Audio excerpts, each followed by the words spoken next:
members. My name is Jeremy Mazur, Director of Infrastructure and Natural Resources Policy at Texas 2036. I hope I'm not echoing. Is it okay? We're sounding good. Chairman, thank you so much for this opportunity to be here.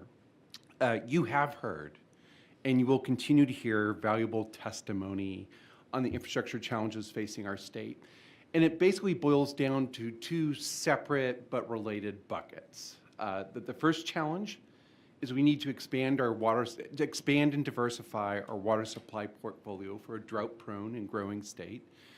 The second challenge is that we need to fix the aging, deteriorating drinking water and wastewater systems that are really becoming liabilities to the communities that they serve. What I'd like to do is share just 3 simple numbers that explain why the legislature is having this essential conversation about the need for Texas-sized generational investment in water infrastructure in the future. The first number I want to share with you is $165 billion. $165 billion, first number. According to inflation-adjusted data from the State Water Plan, if Texas fails to expand our water supply portfolio and we're hit by a long, severe drought, then our economy will take a hit to the tune of $165 billion per year if we're hit by a long, severe drought in the 2050s. For comparison, members, this $165 billion in economic losses per year exceeds those that this state endured during the Great Recession and the COVID pandemic. Our research, which includes a report that we did with the Baker Institute at Rice University, points to substantial economic declines in other key economic sectors if we don't expand our water supply portfolio and we're hit by a long, severe drought. And this includes the ag sector, manufacturing, and more critically, our energy sector and the reliability of our state's electric grid. My second data point is $154 billion. Texas 2036 projects that the state will need to invest at least $154 billion in the coming decades towards expanding our water supply portfolio and fixing our aging, deteriorating systems. The breakdown goes down as follows.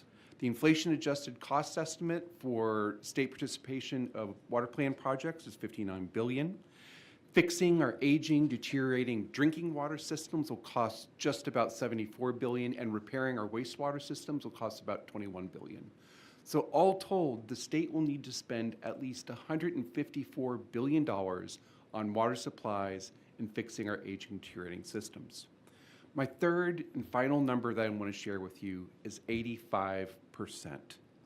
Last year, Texas 2036 released our 8th Texas voter poll.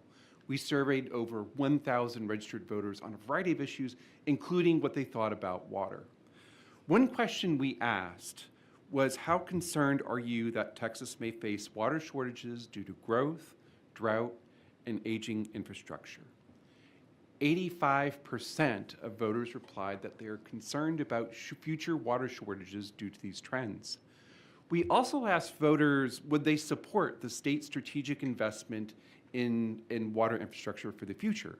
Here, and surprisingly, another 85% of voters said that they would support long-term strategic investments by the state for our water infrastructure challenges.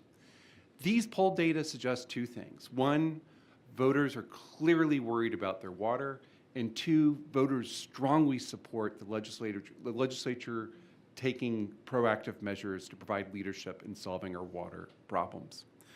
Putting all these 3 data points together, the $165 billion in economic consequences, the $154 billion in water infrastructure needs, and the 85% of voters that support strategic long-term investments, what these data tell us is that reliable water infrastructure is essential for continued economic growth and development. That said, I have one more number to share with you. It's a bonus number, and that's just 98. This is the number of local chambers of commerce, trade groups, and business organizations that have joined together to support the creation of a dedicated funding stream for water infrastructure this session. This coalition recognizes that a Texas-sized investment in water infrastructure is needed both to secure our water future and propel and continue the promise of Texas economic miracle. And members, I've already provided a copy of this letter to the committee clerk, and I think it's going to be in your Dropbox. It's at 98 members. We expect it to go over 100 very shortly, but there's strong civic support for constitutionally dedicated funding for water infrastructure. Chairman, congratulations on being named chair. I should have said at the beginning. Thank you for your time, and I really welcome any questions you guys have.